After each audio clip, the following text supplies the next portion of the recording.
Bonsoir Bernard Thibault. Bonsoir. Secrétaire général de la CGT, on va commencer par le chômage, les chiffres du chômage, puisqu'ils sont tombés aujourd'hui, 18 700 chômeurs en moins au mois de décembre, des gens qui étaient jusque-là sans activité. Ça se gâte, hein, si on y ajoute ceux qui ont eu un petit boulot au cours de ce mois de décembre, puisque là les chiffres passent à la hausse. Le gouvernement se félicite, et vous ? Non, il n'y a pas lieu de se féliciter. Alors vous l'évoquiez, je le souligne, il s'agit de la comptabilisation du nombre de privés d'emploi inscrits à Pôle emploi. Ce chiffre ne reflète pas la réalité du marché du travail aujourd'hui pour de multiples raisons. Je n'en prends qu'une par exemple, pour essayer d'imager. Nous avons aujourd'hui 219 000 salariés qui sont dans des stages de reconversion ou de transition professionnelle. Ils ne sont pas comptabilisés dans les personnes qui recherchent de l'emploi, parce qu'on les a mis dans une case certes liée à la formation, mais ils ont cet avantage de ne pas rentrer dans les chômeurs effectifs. Donc il y a toute une population qui n'entre plus dans les statistiques. Il y a une partie de la population, c'est d'ailleurs un sujet d'actualité, qui est en fin de droit d'indemnisation du chômage, donc qui ne trouve plus du tout 600 000 au total. Utilité dans la mesure où Pôle emploi, parce que les personnels sont dans une tâche aussi inextricable, a du mal à produire des offres d'emploi, encore faut-il qu'il y en ait, mais lorsqu'il n'y a plus d'indemnisation, l'utilité de s'inscrire à Pôle emploi elle devient toute relative. Donc la population qui est privée d'emploi ou toujours en sous-emploi dans notre pays est plus proche des 6 millions de personnes, et bien supérieure depuis plusieurs mois déjà aux 10%. C'est pour ça que je ne comprends pas cette logique qui consiste de la part de nos responsables politiques de se satisfaire d'une statistique qui affirme une amélioration d'un point de vue statistique, mais qui est de plus en plus en décalage avec la réalité du marché du travail. J'ajoute deux petites choses. D'après les institutions internationales, le FMI notamment, mais d'après aussi un certain nombre d'experts de Pôle emploi eux-mêmes, nous avons sans doute vu la destruction de 500 à 600 000 emplois sur l'année dernière, 2009, et nous sommes, à l'heure actuelle, compte tenu des projections économiques, sur une pente de moins 300 000 emplois. Donc, je trouve déplacé que le gouvernement se satisfasse que sur un mois, une statistique fasse apparaître 18 000 chômeurs de moins. Quand on a des pentes aussi dangereuses, on ne peut pas être satisfait. Et Bernard Thibault, vous parliez des chômeurs en fin de droit. 600 000 vont se retrouver cette année sans revenu de solidarité active, sans allocation spécifique de solidarité. On fait quoi ? Ben, il faut réagir, et j'espère que ça va être à l'ordre du jour de la rencontre que le président de la République annonce avec les organisations syndicales. À la CGT. Ben, il y a une part, nous l'avons dit en son temps, il y a une part qui découle aussi directement, il faut l'admettre, de la convention d'indemnisation du chômage.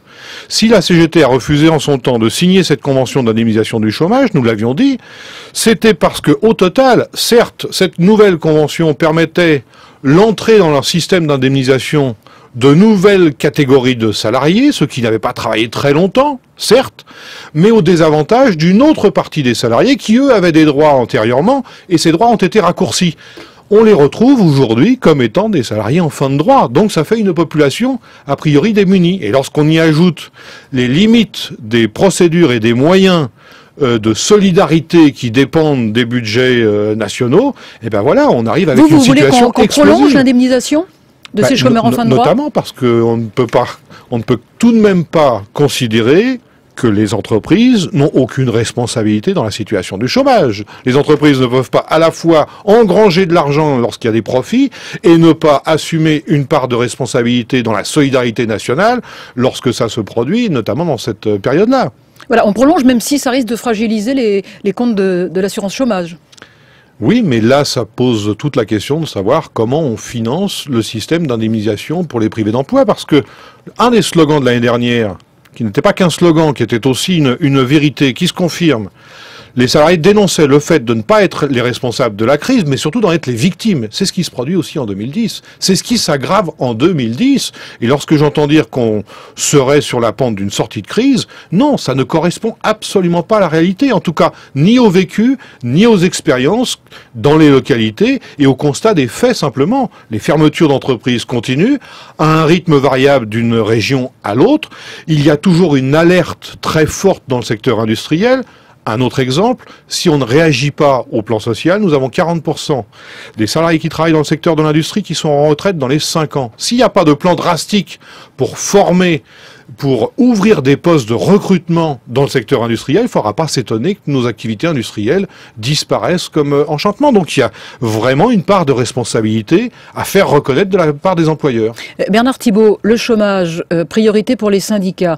Les retraites, on va en parler, priorité également. Est-ce que c'est pas le moment de jouer l'unité syndicale? Ça semble compliqué quand même. Non, nous y travaillons. Je sors d'une réunion nationale de la CGT. Nous avons refait le point. Je peux vous dire, et c'est une bonne chose, que nous sommes dans la perspective d'une réunion de nouveau de tous les syndicats, qui j'espère vont pouvoir se mettre autour de la table avant de rencontrer le président de la République. Je crois que nous avons des choses à dire ensemble sur la réalité de l'emploi dans ce pays en ce moment, la réalité de la précarité, du mal-vivre, des questions de pouvoir d'achat, et puis aussi, pourquoi pas, sur le débat ou le rendez-vous retraite, qui reste pour l'instant un rendez-vous mystérieux, et j'espère bien, et nous pouvons viser cet objectif, qu'en parlant d'une seule voix, nous pourrons déjà clarifier la question de savoir dans quel délai et comment le président de la République entend organiser le rendez-vous des retraites 2010.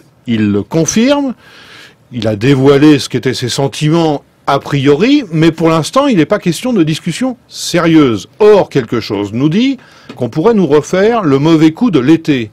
Je rappelle qu'en 93, nous avons eu un décret de M. Balladur un 31 juillet.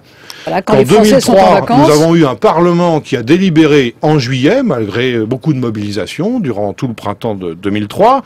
Et quelque chose me dit que le chef de l'État pourrait être de nouveau inspiré par ce scénario d'un Parlement qui légiférerait en 2003, avec en plus, cette année, l'avantage que l'attention pourrait être détournée sur une compétition sportive mondiale qui pourrait être aussi une bonne fenêtre. Donc je pense que les syndicats ont aussi une responsabilité pour exiger de la transparence sur ce qui va se faire sur un enjeu qui est un enjeu considérable. L'enjeu des retraites est un sujet considérable pour tout pays. Alors sur les retraites justement, Bernard Thibault, que vous inspirent les déclarations de Martine Aubry, les contradictions, diront certains? Moi, je ne me positionne pas à l'égard de tel ou tel parti politique. Je pense que l'opinion des syndicats... Vous avez bien un avis tout de même? Bien sûr. Alors donnez-le nous. Moi, je relève que la position officielle affirmée par le Bureau national du Parti socialiste, c'est un certain nombre de propositions qui sont les siennes autour du maintien du droit au départ à 60 ans. J'ai eu d'ailleurs l'occasion d'avoir une conversation... Même si 10 jours avant, on laisse entendre... J'ai eu l'occasion d'avoir une conversation avec Martine Aubry à ce propos. Je lui ai rappelé ce qu'était la position réaffirmée à l'occasion du congrès de la CGT sur ce maintien du droit au départ à 60 ans. Je pense, et nous allons organiser une campagne dans le pays dès le mois de février, la semaine du 15 au 19 février, tous les militants de la CGT vont être sur le terrain, dans les villes, sur les marchés, dans les localités, dans les entreprises, pour donner de l'argument à la situation. Nous ne partageons pas cette musique qui domine depuis quelques semaines, et qui cherche à convaincre les Français qu'il n'y a qu'une voie possible. Que selon ce que le MEDEF défend depuis quelques années, l'allongement de la durée de vie impose automatiquement un allongement automatique de la présence au travail. Pour ceux qui sont au travail. Parce que le vrai sujet de notre pays, y compris à propos du financement des retraites, c'est le taux de chômage et d'inemploi.